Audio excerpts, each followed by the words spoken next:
This week on the Push Pull Loads podcast, we talk about onboarding your clients and figuring out their calories in the first 2 weeks. Also, Dan gets a bit eggy about some 1200 calorie bro science.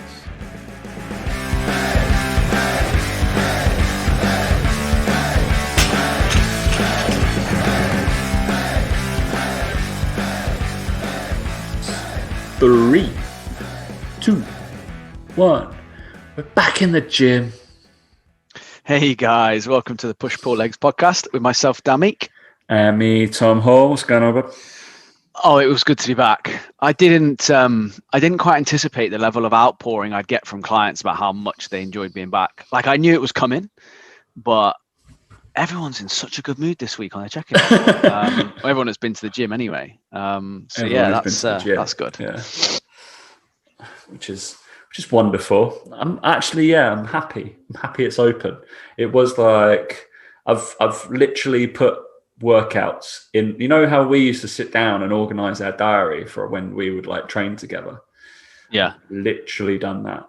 Tried to do that basically in my days just when I train. It's like, that's my time. I go do it because everything else is just out of control in terms of work wise. And I'm like, nope, yeah, at least I can go do that. Unfortunately, I do have to train in a gym where I kind of work as well, which is annoying, but I can quite happily send a message around in the WhatsApp group and be like, if I've got my headphones on, please don't talk to me. Yeah. Followed. But yeah, it's been lovely. It has been nice. I am 2 sessions in.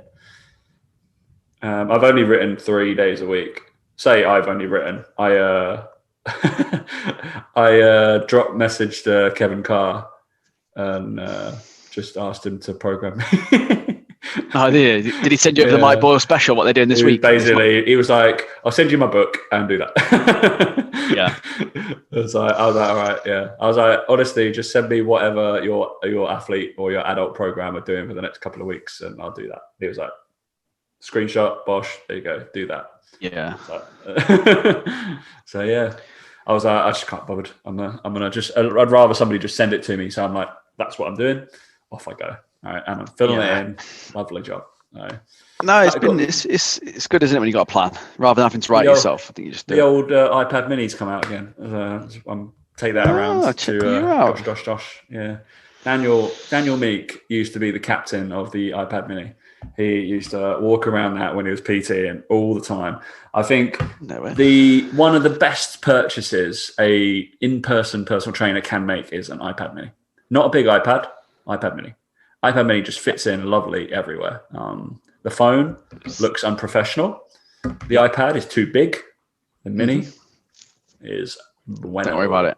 Influencer. Hashtag influencer. That's right. I think this is my second. You don't need like a particularly good one. I literally use it just to go to the gym and keep programs on. It might as well only have numbers on it, and that's it. Yeah. That was. I used to remember that. It was good times. I just use TrueCoach now on my phone. My coach is using TrueCoach, so just got it on there. Lovely. Nice and easy. He said, I remember when we set up, he was like, "Oh, do you want me to send you the whole week's workouts or just like the next day that's coming up?" And I was like, just the next day. I was like, otherwise I'll get too much. So you're going to start to look in, like, yeah. And be like, oh, God, I got that coming up. Would you sneak an extra, like, would you be like, oh, you would look ahead? I probably would, yeah. And because obviously the way he's programmed is that it's progressive week on week. So I didn't want to be in a position where on a Monday I look at it and go, oh, for fuck's sake, Thursday. I just have to get on with it. And just on the day, I just turn it on and go, right, well, I forgot today. So yeah, it's quite good, that. I've been impressed. Like, Dan videoed some 21:15 9s, which was interesting. What was the conditioning element? As your clients are thinking, what the hell, has Dan lost it? Like, what is he doing? I thought I'd start filming it. I might post it every session. I'm not going to film the strength bits of it, the boring like hypertrophy stuff. Like, you go and watch some of the bodybuilders for that if you want to watch that shit. But more like, because it's the bit I suppose that I haven't done a lot of. And I think it's useful to post that sort of stuff because I have to also video it to make sure my form's okay. Because obviously under fatigue, I'm more likely to break down in form because, again, it's just something I haven't done. I thought you were going to say just break down crying. Just well, there's that. Oh, yeah, that's inevitable.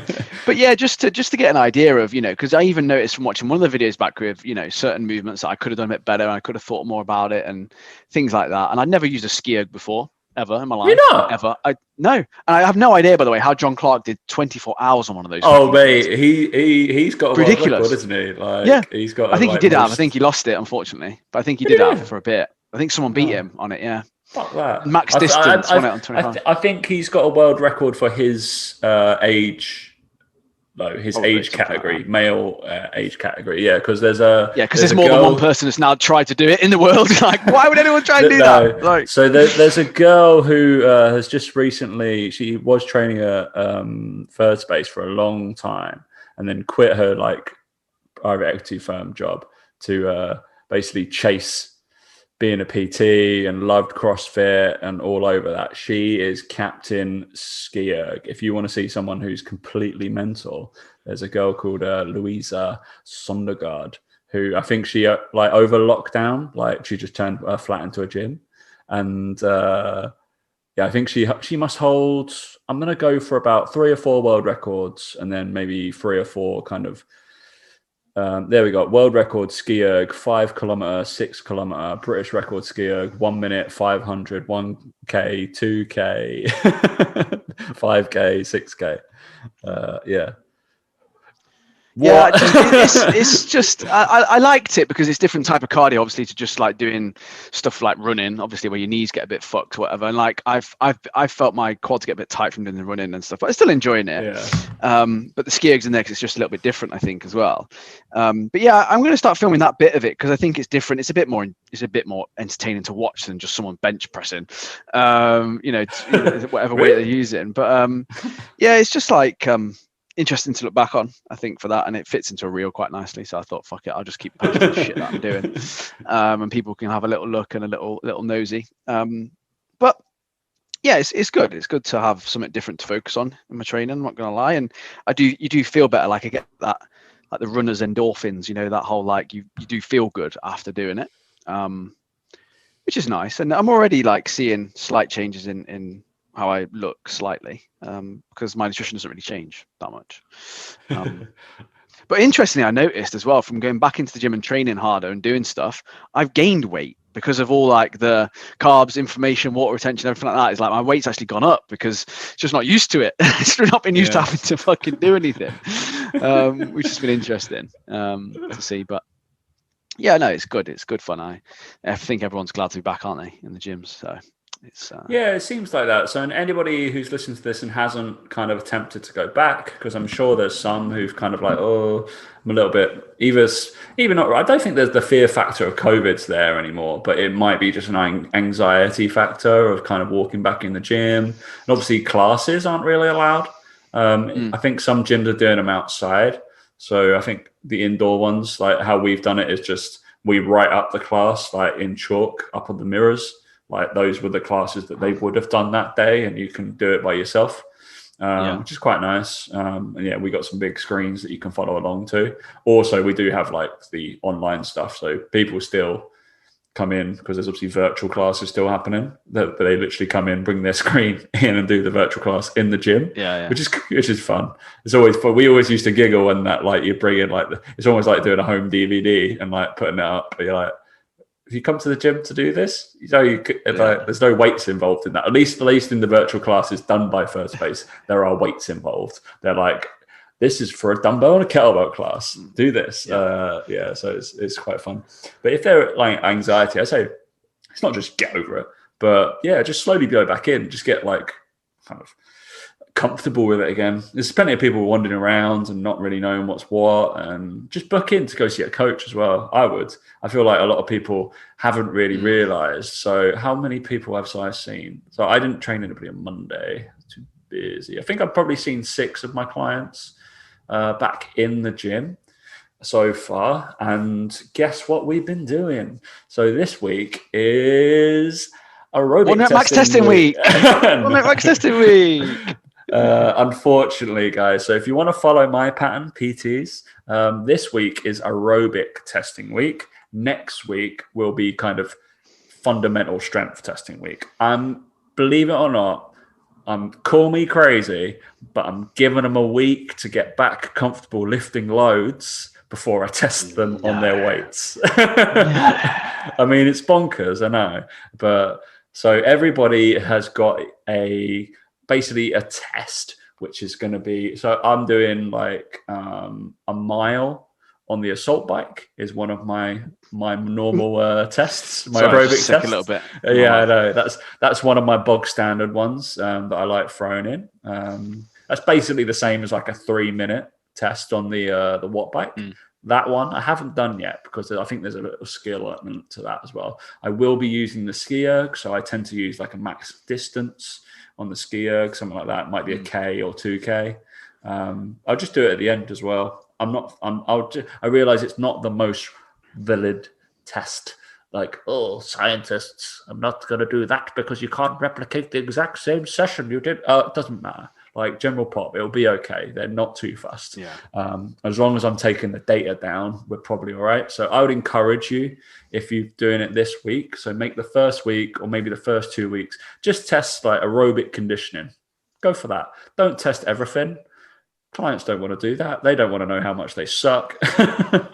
Like they give it to them in little bits, like the whole positive kind of negative sandwich, that bullshit. Like, all right, we've got a result, we've got something, go through it. So, and everybody's really hated that. So today was, I just picked everybody today, I had assault bikes. I look like one of those trainers that just did the same thing with everybody. And I was just like, I'll need the assault bike at the end of this session, guys. Is that all right? Come.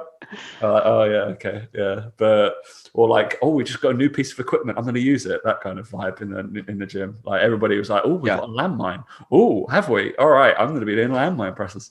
Yeah, so that's my week. And then they're literally then next week will just be either an upper body strength one or a lower body strength one, more than likely. And that's about it. That's all the figures I really want. And then after like a foundational, everybody's on like a phase 1 or phase 2 of foundation strength. And then I'm going to go on from there, basically after about 3-4 weeks. If they're progressing too quickly, like then such a good coach, or it's not hard enough. And we've gone backwards a little bit because some of them might be on like phase 6s or 7s or something like that. Normally I've just reset it because essentially most people have had 3 or 4 months off, like actually lifting load. So I thought that was smart. I mean, I'm not gonna blow my own trumpet, mate, but I thought it was a no-brainer. And people, even though like the one system that you could have worked properly during lockdown was the aerobic system. Nope, everybody sucks ass. Yeah, do you know what though? Like, I get it as well. Like, I get with a lot of stuff over lockdown. Like, I was the same. I didn't do anything, but I think it was a time where you just like, I can't be bothered. Like, you know, and it's been interesting to see how much, for me especially, it affected how I felt just on a day-to-day basis. Not even about like, for me, it wasn't even about like how I looked or how I felt about how I looked or anything like that, or even how strong I was. I wasn't lifting anything. How do I know how weak I got? I didn't know. It just became a feeling in the end. It just became, I was just like, fuck, this doesn't feel good. And I think everyone got into the same boat where the first lockdown, it was like, okay, cool, we can keep this going. It's not for long. And then by the time it got to the third one, over Christmas, obviously no one really does much, but we had November one, then it was Christmas. No one really got back into the swing of things. So I looked at it and I was like, well, I think in the first lockdown, I still moved a bit. And then it got to like, you think about it, that's 5 months. Because it was November lockdown, December, January, it's like you've not done anything, and no one wanted to go out running in the fucking cold and the rain and stuff like that. So it's a long time to decondition. It makes you realize, I think, with all that. But I've already seen a video of someone going back into the gym and stacking the chest press machine and going for fucking stupid. Already seen it. And they may have been training at home, blah blah blah blah blah, but it's still different. People don't understand this, and I try to explain it quite a few times. Obviously, it's just a fucking bodybuilder or whatever, right? But it was the whole thing about like, because you've been able to do like press ups at home and you've got a bench at home and you manage to get like 80 kilos, 100 kilos of weight, the chest press machine with the stability in it, there's more tension and load going through your shoulder joint and your chest than you could do with a barbell lying down on a bench because of the stability element to it and the fact you've focused so solely on that. It's just stupid. It's like, come on. It's like, stop it. Just stop it. Let them do it. Let them do it. They'll seek help.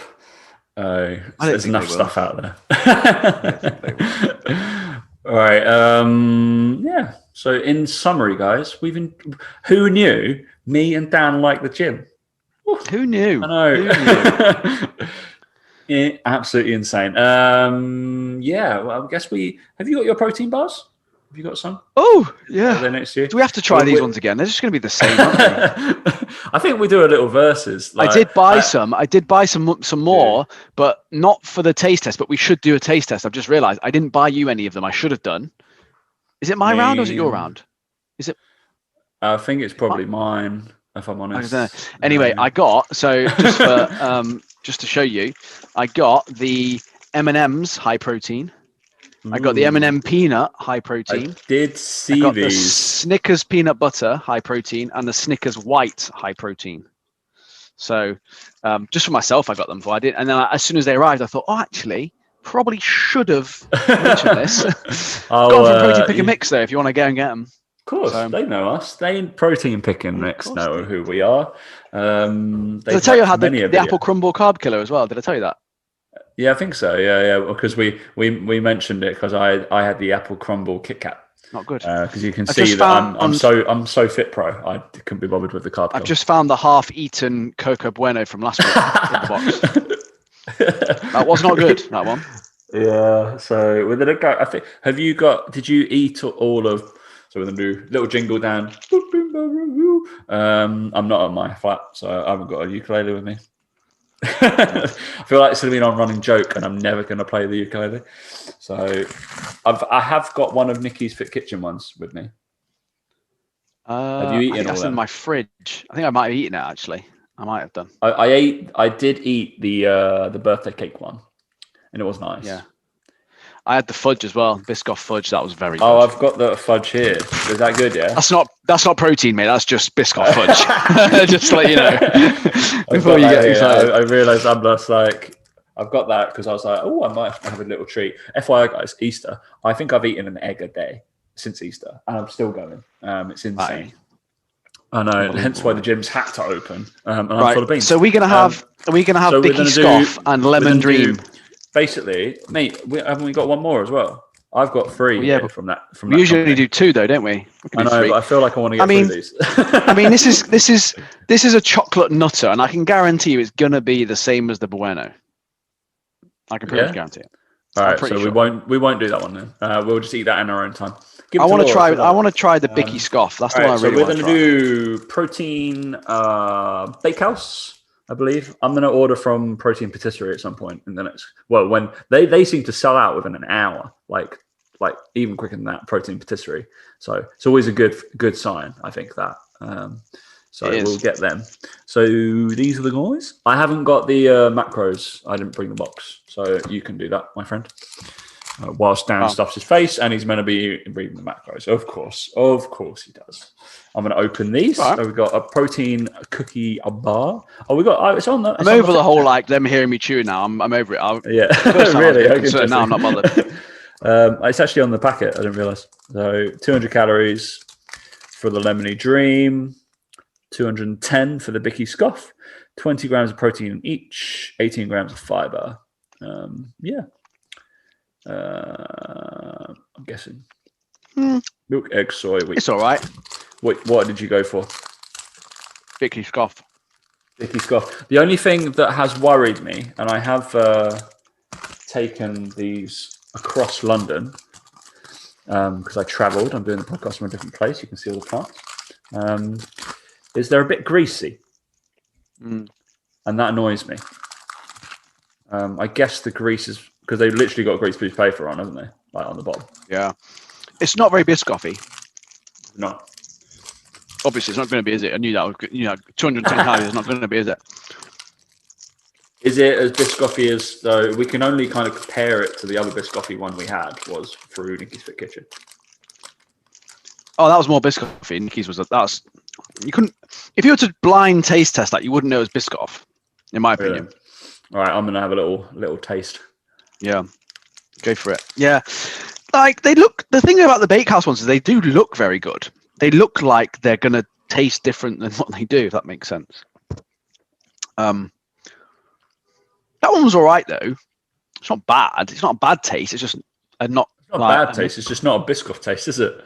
No, it's not. Like no, I'm not too sure what taste that is.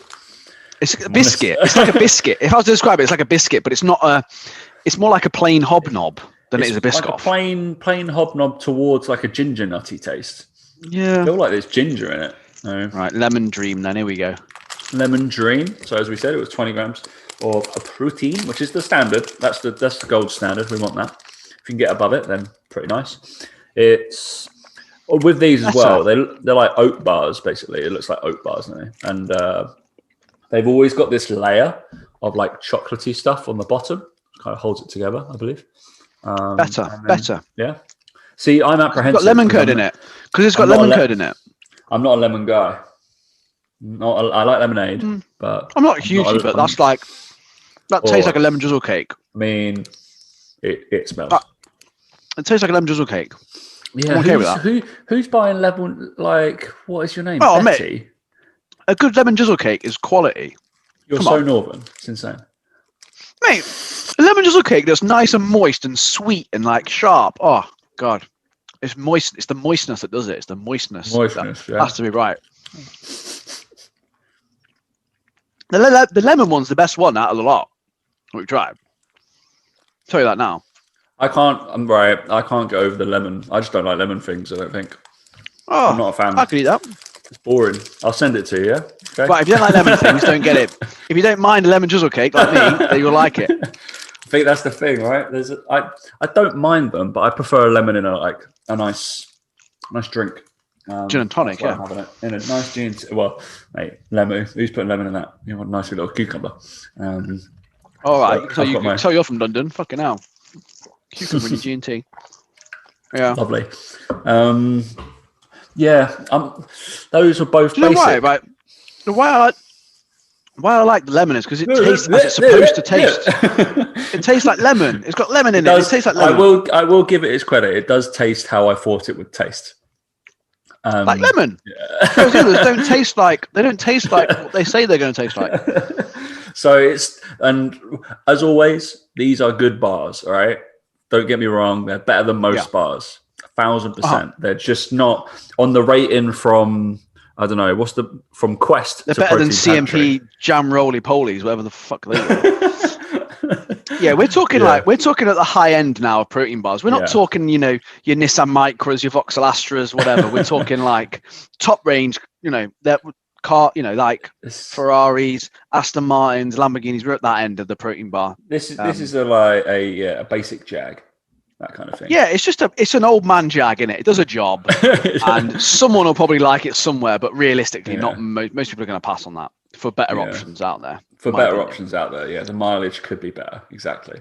But for me, the Protein Pantry birthday cake and still there, isn't it? Still needs to be beaten. That has not been beaten yet. I think, the birthday cake, and people kind of like I've said about it previously, and people are like, oh, birthday cake like bar, or like that doesn't work. I was like, it works. So it's literally just cake. They don't need to call it a bar. They don't call it a bar. I don't think it's a cake. Very, very but yeah, I'm going to give that. I reckon you should rate the lemony one because you like lemon. Because otherwise, I'm just going to give it like a 4 because I don't like it. Yeah, 7.5. 7.5. 7.5. Nice. The Biscoff one, I don't get. Like lather it in Biscoff. For fuck's sake. I realise Biscoff is quite caloric, isn't it? So just a little. This is what annoys me about like protein stuff because it's like don't put on the label it tastes like Biscoff because I know that 210 calories of Biscoff is such a small amount that it obviously isn't going to taste like Biscoff. If you literally just called it like biscuit, biscuit bar, snickerdoodle biscuit or something, the biscuit bar, then crack on. But yeah. Let me give that solid. It's my issue with the Bueno bar. It was my issue with the Bueno one. It's not the Bueno. You're like, that's the thing. I think you build it up. If you give yourself like that name, you're like, oh, this is going to be working good. If it doesn't, like, it's just not living up. Mate ends it a 6 and a 7.5. I think that rounds it out. Lovely job. Not bad bars, but there's better out there. Up your game. We still got to try the desserts. I'm looking forward to trying some desserts. We can change it to our protein. It's not protein bar review, is it? Just protein review. Something with protein in it. We'll just be having cereal next. Oh, I did like the thing you sent me. That. Yeah, you know it.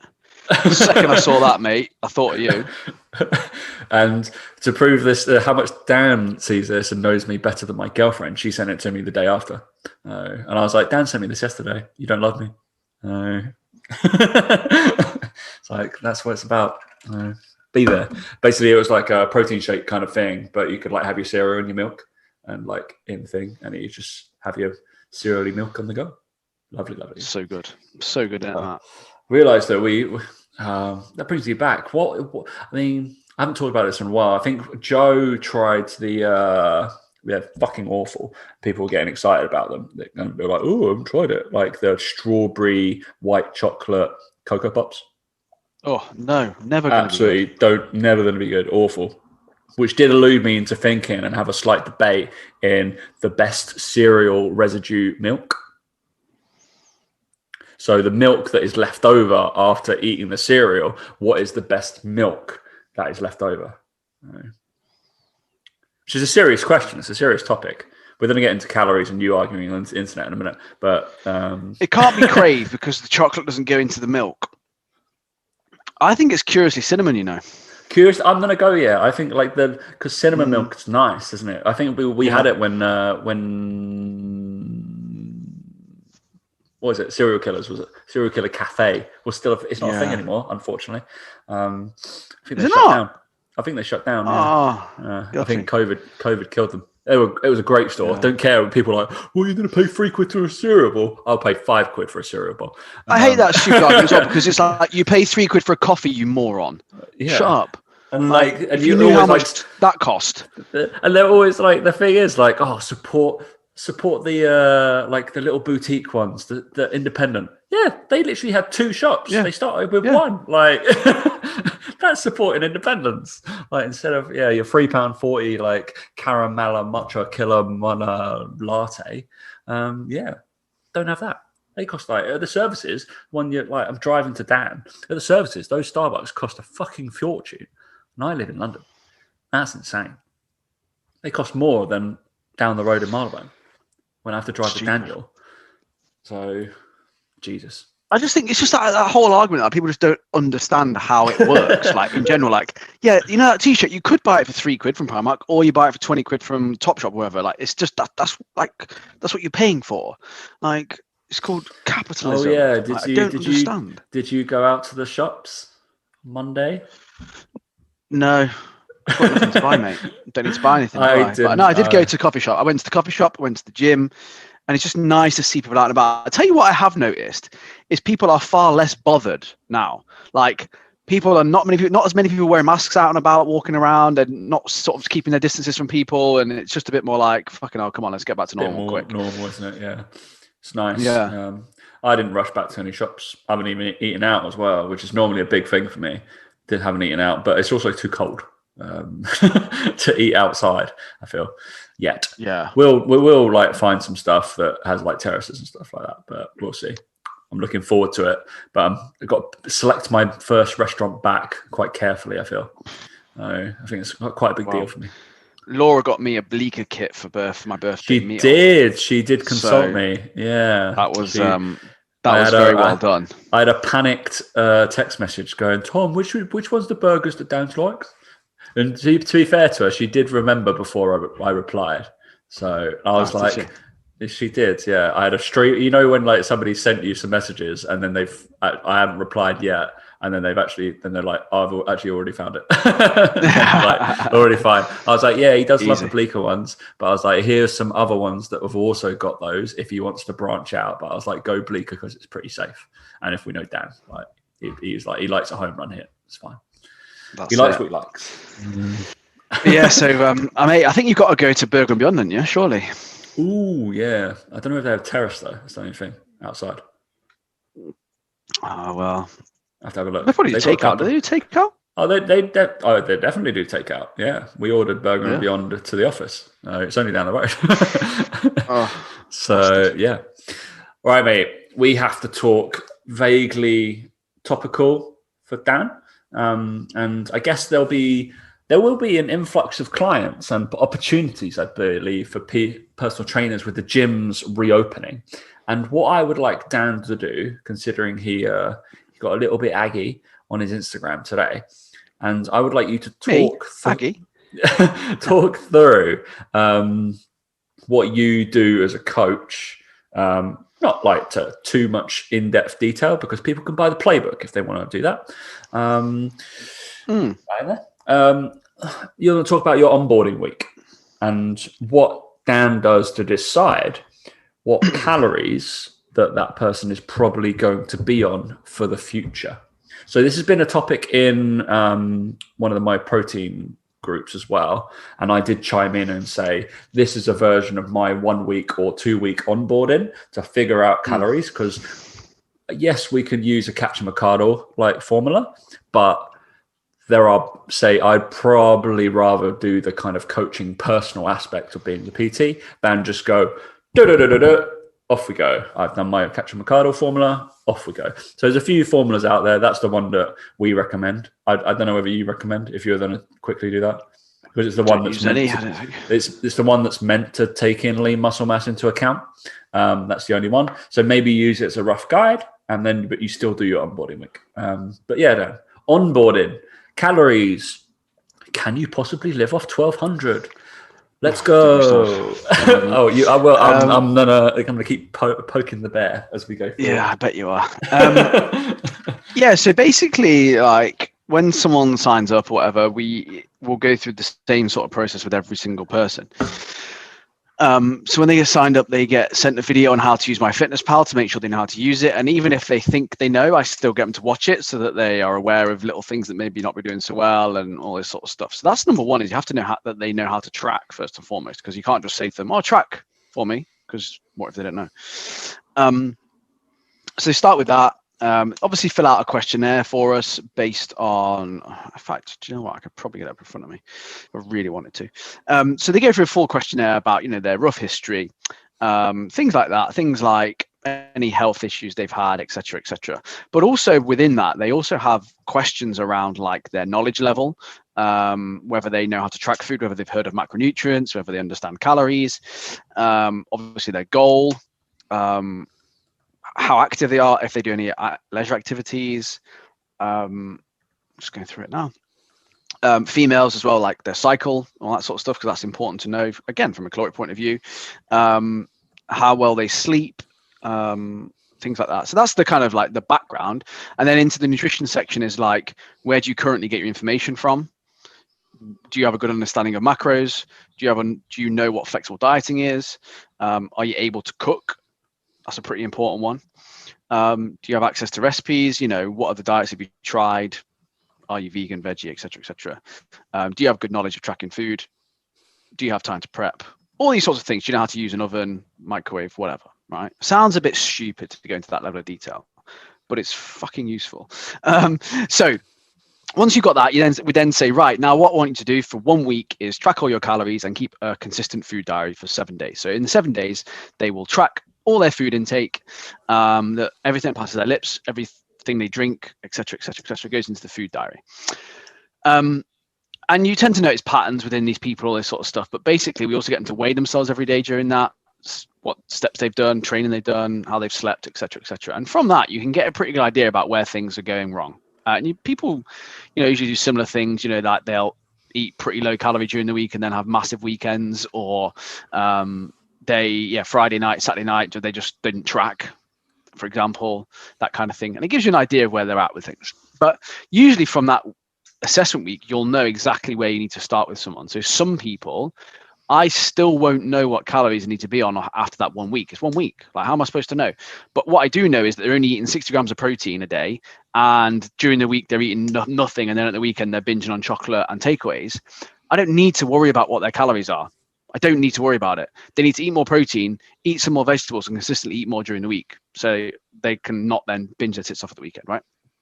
But essentially, if you get someone who's perfect and someone who's come in and done everything as they should do, you'll get an idea of, right, well, over the 7 days, what's the average calories been? What's the average weight loss been, or weight gain been, or weight maintenance? Based on that, you can roughly work out how many calories you need to be on to lose weight. So if someone comes in, averages out 2,000 calories a day, and they lose 0.2 kilos over the week, you've got a pretty good idea. They're probably pretty close to maintenance, maybe in a slight deficit. So I know over the week, 14,000 calories, I can move them around as I see fit. But I always say to people, I've done it before as well. I've gone, right, I want you to do another assessment week. I want you to do a second one. Just do the same thing because it was too erratic, it was too whatever. And that'll give you a good idea, again, about their decision making, et cetera, et cetera. But basically, I just tell them to eat how they currently eat for a week. And I need to see it. I need to see what that looks like and what happens. And from there, you can then make the decision based on their goal, all that sort of stuff. So I had a female come to me and she wanted to get out of, she was in a bit of a cycle where she was binging loads at the weekends. And then her training was shit during the week and she couldn't get any muscle. And I was like, well, because you've got no energy to train hard and then you undereat all week and then you go crazy at the weekend. So based on her goal, I didn't really need to move her calories much. It was actually about going up in calories and eating more during the week. So again, different goals for different people. Hers was less about weight, to be fair. But as a general rule, number one, you have to make sure they know how to track, because asking them to track for a week is or even giving them any calories to track and say hit their calories is pointless if they don't know how to do any of that stuff. So that's the thing really that I would say for a lot of people is, yes, you might want your clients to track on all this sort of stuff, but you have to ask the questions first about whether they know what this stuff is. Because if they don't, again, I had another chat with a client today. So the reason I'm saying this is because we're doing this on a Wednesday when I have loads of client updates, and usually I don't, so it's a bit weird for me. It's all fresh in my head. And he's come back after a period of time, and I literally said to him, right, all I need from you, based on what he'd said on the phone to me, was I need you to eat your breakfast and lunch. They need to have a protein source in them and a portion of fruit or veg. And you need to drink 1.5 liters of water before you finish your lunch. That was it. That's what he needs to worry about. I don't know what his calories need to be on. All I know is that he'll feel better if he does that, based on what he told me. So is sometimes I think coaches are too quick to go, right, you need to track calories, you need to do this, you need to do that, and just, jump on, here's your calories, they're really low, fat loss. It's like, well, actually, some clients I've had before, they've tracked 2,000 calories a day, say on their assessment week, they've maintained their weight, but their protein's been at like 40 grams. And I know if I give them 2,000 calories a day and their protein goes up to 120, 140, they're probably going to notice that they're feeling leaner, fuller, probably eat less food. But the calories are the same. So it depends on so many things. And to be honest, the point that I'm at now, it's probably so many things I don't realize that I take in. And I just make a decision because I just use my brain and my experience rather than have to think about it too much. Same as what you do when you see an assessment, right? You're not actually assessing someone, you just get them to move. And then based on that movement, you know what they do more of and less of. It's the same thing. It's like, I think it was Tony Gentlecore. I saw a clip of him and he said, like, don't tell a client they're coming in for an assessment. It's like, it's fucking scary. It sounds shit. Just say you've got your first session and do your assessment under the guise of a first session. It's the same with the tracking. It's like, okay, do your first week. I just want to see what you eat. I just need to know what you eat on a normal week and what it looks like. There's no guidelines. No, I don't want you to worry about anything. Like, just eat as you normally eat. You're going to get a much better idea of them as a person and how honest they are about what they do and what they eat. And see them in a natural, state, I suppose. That language is massive as well. Like, why would somebody call it assessment week? Like, assessment week means, fuck, I'm back at school. And like, there's going to be a judgment and a result at the end of that assessment. Like, assessment's scary. It's just like onboarding week. Like, I just want to get to know you, that kind of thing. You just had all your check-ins today, and I actually did a movement screen today with a fresh client who had, not very often open my doors to an actual client to train in person, but there's a lad who was persistent. I didn't even mention to him over the emails what we were doing. I was just like, I'll meet you upstairs. We'll crack on. We'll go through. I just want to see how you move in the first session. He didn't really know what he was doing. So when he kept his jumper on, when he was going to come out for the assessment, he was like, I'm a bit cold, so I'm going to keep my jumper on. I was like, cool, right? fair play. I was like, that will come off in about 15 minutes, as it did. Absolutely fine. But yeah, it was just a chat more than anything else. And then I have that's why the iPad's there, is like, I have it sounds boring. Like I do on my programs, obviously I have like 12 different things that I want to see. And they encompass a lot of things. It encompasses like locomotion, stability, mobility, but there's a little checklist, but it doesn't feel like an assessment. It's just can you do this for me? Can you move in this plane for me? Like to here, do that. And it was a very strange client then, because I've never had this, I don't think, ever. And I think in the 8-9 years I've been PTing, he literally said to me, and obviously, like, this isn't a thing I advise on coaches. I actually teach the complete opposite to do with your clients. He enjoys the technical aspect. He enjoys having it explained to him. So he wants to know what I'm thinking when I'm making him do stuff, and he wants me to tell him. And I was like, why? I was like, it's no. I was like, I realize it's your business, but it's not. I'm guessing you didn't do my master's degree. I'm guessing you didn't do this, and you haven't studied for this long. I was like, he was like, yeah, he was just like, yeah, just peace of mind more than anything else, and I quite like getting to know it. It's like, if you don't have an answer, I might be like, I don't know. But it was interesting. It was weird. I was like, all right, permission to try and confuse the fuck out of you. He'll start talking about his work, and I'm like, I have no idea.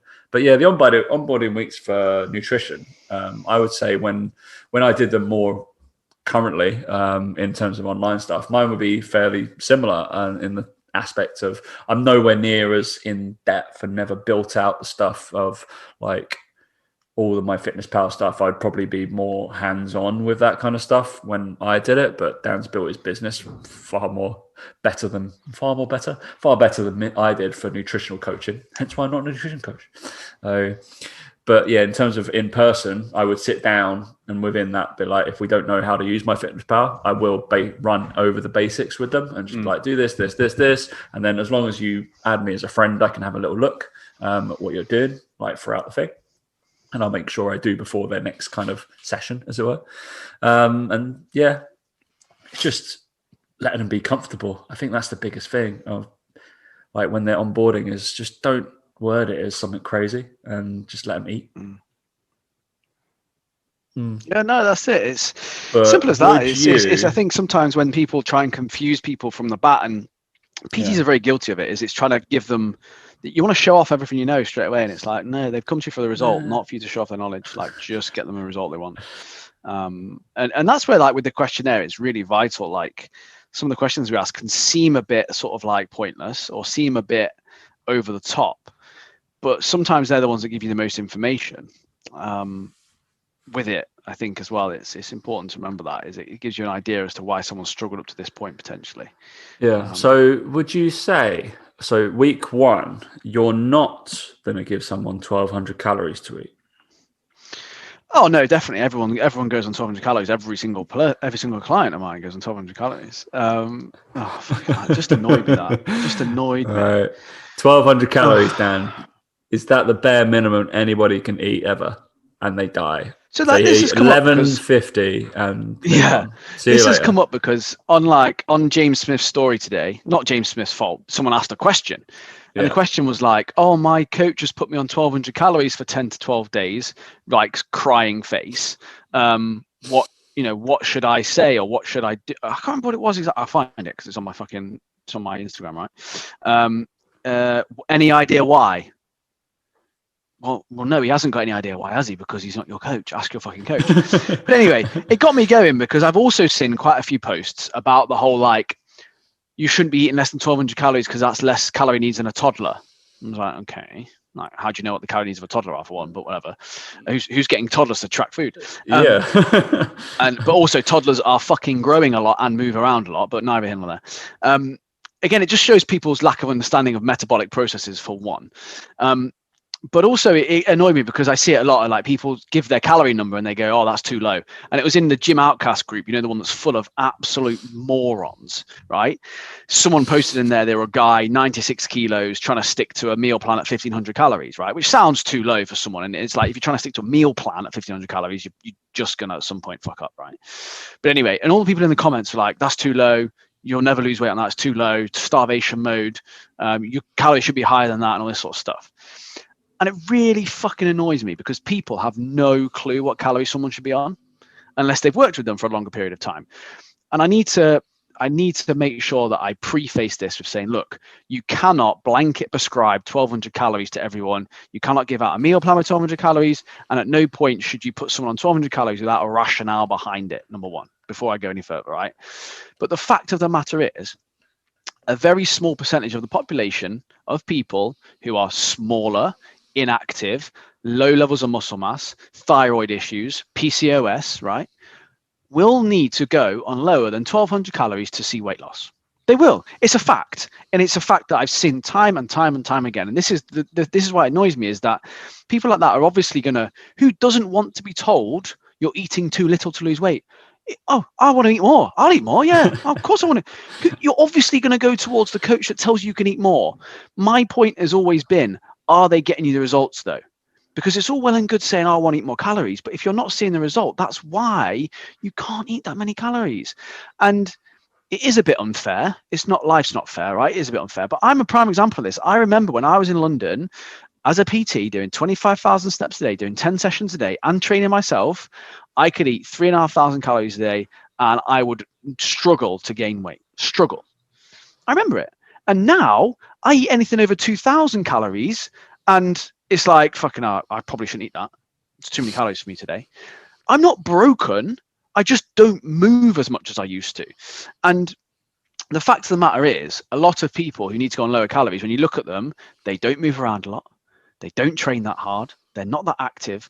And it's always jumped up PTs that doing 25,000 steps a day, training 10 clients a day, training themselves 5-6 times a week, who turn around like, oh yeah, you shouldn't be eating that many calories. Like, oh, you should be on 3,000. I can lose weight on 3,000. Of course you can, because you wake up at 5 o'clock in the morning, go to bed at midnight. You're awake for longer, like all these things, right?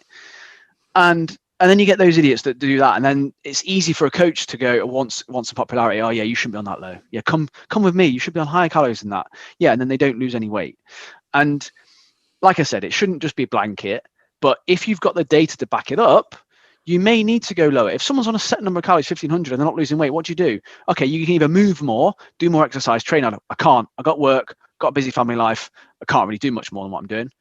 Right, so what do you do then? Just go, okay, stay as you are then. You're not going to lose any more weight. It's impossible until you quit your job and start training more. Like, it's just stupid. And so then the only option you've got is to go, right, well, we need to then reduce calories a little bit. And I was very clear on my story that I said, like, I'll always try and make sure that the client is on the maximum number of calories that they can be on to see the desired goal, to see the desired result they want. But I'm also not going to keep a client on 1,600 calories until they're not losing weight and the goal is to feel better and lose weight, because that's a waste of everyone's time. And once you've got someone to lose weight, they might need to go on lower than 1,200 calories, but you'd rather get them there and then teach them how to then eat more and maintain at that lower weight and then do more activity and do more stuff, but then say to them, look, on these calories, you're fine. But I think that the thing that frustrates me is that there's this assumption that when you put someone on 1,200 calories or lower, even 1,000, whatever it might be, that you're not taking into account their hunger, their energy, their sleep, their activity, their life, all this sort of stuff. Like, all that stuff is thought about and discussed before that decision is made. It's not just a cut calories. No one wants to be told you're on such low calories, but you also have to have those conversations with clients where you go, look, like, this is where we're at. You can't do more activity. You want to lose more weight. You want to do this. This is kind of the only option we've got. It's not you're on 800 calories, good luck, like some coaches out there do, which they do, and they're shit. And that's not to say they're not shit, but it's when people say no one should be on less than 1,200 calories. What? No one ever? Yeah. No one ever? What? No one at all? And then some fucking jumped up dickhead started commenting back to me on my story and was like, oh, actually anyone on lower than 1,200 wouldn't survive. Incorrect. The guy that fasted for over a year, he survived. there's this whole thing around survive. What do you mean survive? What, like if you drop below 1200, you die instantly? No, you don't. You don't, because I've fasted for a whole day before. You don't, right? So then, well, when does it kick in? Oh, well, like, or you can't do it it has to be 1 to 2 weeks any longer. Well, what happens if it's 2 weeks and an hour? 2 weeks and 12 hours. What happens? Who's to say it's between 1 and 2 weeks? Like, where's the cutoff for you as a person? What if you don't know that cutoff and you just die? It's just so stupid, and it just winds me up, as you can tell, because I'm fucking going off on one. But it's just this whole like issue with starvation mode and stuff. And I get there are bad coaches that they're just handing out really low calories and just treating people like shit. I understand that, but I also question a lot of these coaches' results they're getting, because I don't see any results from these people that say, "Oh yeah, you should be lower than that, you should be lower than this." All right, show me what work you do then with people. Show me that you get people in good shape and that you will get them to lose weight. And then the argument was like, oh yeah, but it should be 1 to 2 weeks max, whatever. And I was like, look, you do it for as long as is needed. And there are diet breaks thrown in. There are weeks that are thrown in where you eat more food. There are refeed days. There are all this. Of course, I think that's the thing. I think people think like, oh, that's their life now. It's like, no. Yeah. There is a process to build them back up. And that's 100%. Yeah, and that's the thing is like, no, to get them to diet, so in a deficit, they need to go lower. So that means their maintenance is higher. And then there's the whole thing, oh yeah, but their new maintenance will be lower. Well, yeah, it will, because they'll have lost 20 kilos of body fat like they want to. Yeah. So yes, it will be lower, but do you not think that then they might be more active because they've lost weight? They might want to go to the gym more. They might want to be more active with their kids. They might want to go out and do more. But there's always the goal to get them as lean as they want to be, and then build the calories up slowly over time so that they are at their maintenance calories. They understand that, and they can be at that point. But it's just this, like you said, it's this fear of like, oh, I'm on 1,200 calories the rest of my life now. No, you're not. Yeah. And also, you're never on 1,200 calories because you probably have a refeed day at 2,000, 2,500. And people who try and stick to these stupidly low calorie diets just end up having cheat days. And it's like, so you're not on 1,200 calories a day. You're not actually on 1,200 calories a day. It's really rare, because they'll misinterpret. People lie, and that's the fact. And it's just like, all right, there'll always be I have one particular client who, believe it or not, that pretty much bang on is around 1150. I give her 1150 to 1250. I probably shouldn't even give her that, to be honest.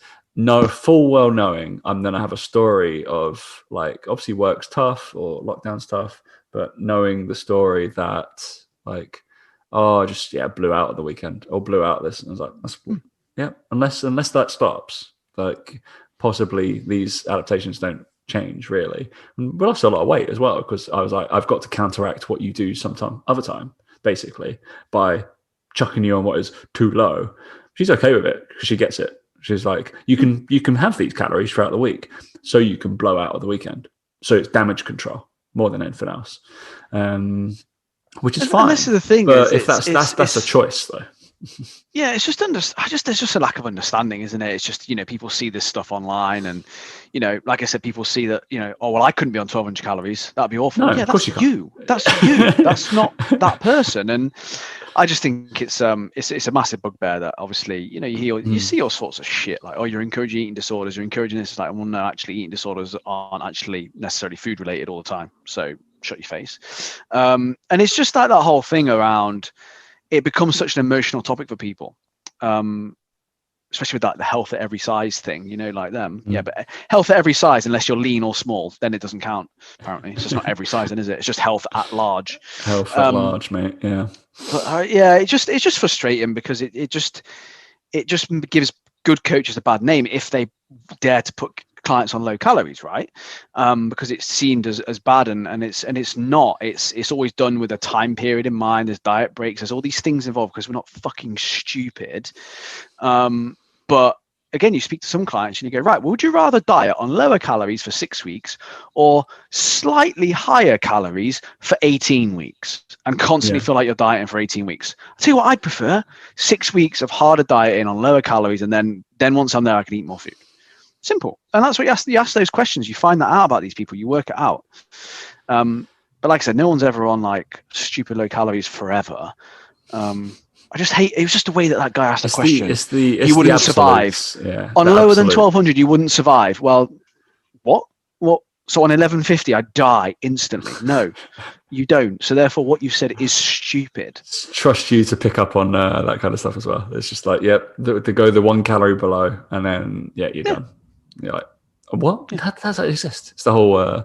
We were talking about it in the My Protein group with the programming. I came over the topic of the programming for 7, 9, and 11 reps. Yeah. And they were, what? I was like, believe me, those numbers exist, and you can put them in.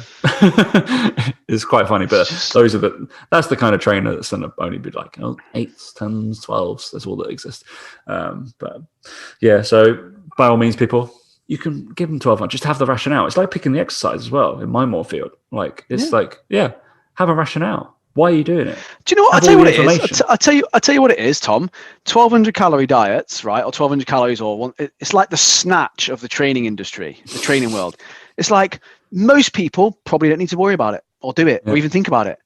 But there's probably 5% of people that actually need to know how to do it, and actually it would benefit them. Do you know?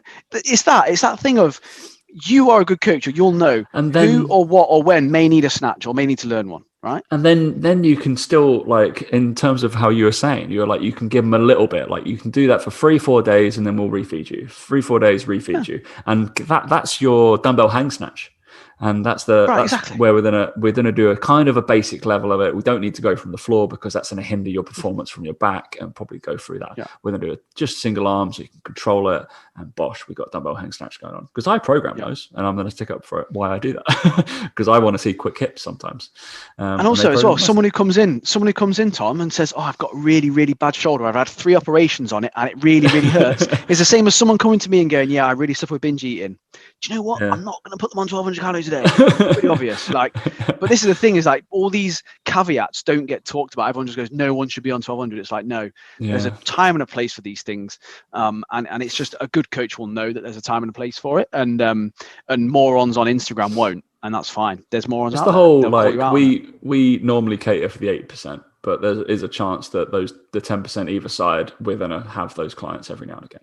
That's the thing, like every now and again. So it's just, if you don't want to train them, don't train them. If that's too low and you don't want to do that, then move them on. Find somebody who will. If you don't like those low calories, go work with someone who wants to gain muscle instead of losing. All right, mate. Lovely. I'm glad you got it off your chest. Any other business from you? No, not from me. I need to lie down now, I think you do. You had a long day. Both had a long day. All the check-ins. I think anybody's listening to this, it's just this rant has just come from check-ins and Dan having to do check-ins all day. This is what he's normally like on a Wednesday afternoon. No, it's also because I've seen my training session I've got to do tomorrow morning. Oh yeah, true. So that's gonna be fun. So I hope he videos it, because otherwise we won't know it's happened. Yeah, I've got a video, haven't I? Otherwise it won't have happened. I want you to do. Are you doing running in the gym? Is it like on the treadmill and stuff? Yeah, it'd be on the curve. Okay, cool. Yeah. I thought you were going to do it like running outside. So I want to see you like place your camera, run past the camera, and you have to place your camera somewhere else, then run past that camera just to prove. Can you imagine? But on the curve, what's the distance? You said 350 meters, 300 meters. 300, yeah. Oh, well, the first one is 45 seconds, and then the second one is 300 meters. That's just nasty on the curve. I'll give you one tip, Daniel, and you'll know this. Warm up your hamstrings. Yes. Don't worry, they will be. Do excessive an amount of warm up on your hamstrings, please. Otherwise, we're going to have the speed I'm plodding along. Don't worry about it. Sorry, Daniel Meek, because using the treadmill, a curved treadmill, you will be exerting a little bit of tension through those guys as you pull back. Yeah. I still remember the first day we got curved treadmills at first base, and then I think I did a little talk on them, and then I was just like, all right, guys, you're gonna really do through your B skips, your A skips, do this kind of business, maybe do some like hamstring slider work before you get on it. And you remember Scott pulled his hamstring straight away. I was like, good work, mate, good work. Good work, well done. Don't listen to me. All right, no other business from me. Everything's wonderful. We're back in the gym. We'll get a session. We'll realize what Dan's doing, and he'll be a cardio king by the end of the year. That's it. Don't you worry about it. All right, mate. Thanks for listening, guys, and we will catch you next week. See you later.